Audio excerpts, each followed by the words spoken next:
In the latest installment of our Red, White, and You series, a Pocola woman is being honored for her contribution to America's World War II effort. Maxine Epperly helped build warplanes in a Tulsa factory at a time when women across the country stepped up to help their nation. Now, more than 80 years later, she's being recognized in a big way. 5 News reporter Lauren Spencer introduces us to Pocola's own Rosie the Riveter.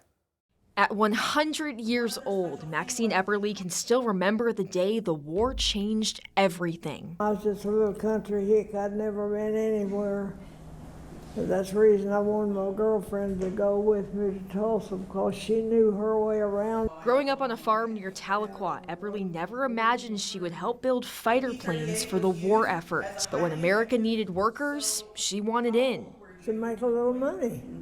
On the farm, you don't make no money. There was just one problem. I faked my birth certificates. At only 17 years old, Epperly was too young to work at Douglas Aircraft in Tulsa. So she changed her age, passed her training, and joined the women who would come to be known as Rosie the Riveters. We worked on a P-38. That's that two-tail plane. I had to crawl in it, and my friend got to work on the outside. Day after day, she put on her coveralls, shot rivets, and helped keep America's war machine moving. It was hard for an old country girl. More than 8 decades later, the nation is now saying thank you.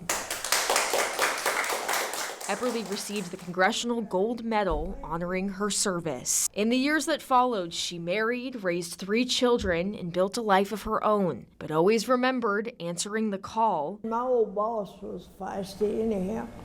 So he'd come by every once in a while and grab her rivet gun, just see if I could stay up with him. Proving that women can do it all. But I managed to do it. In Pocola, covering news where you live, Lauren Spencer, 5 News.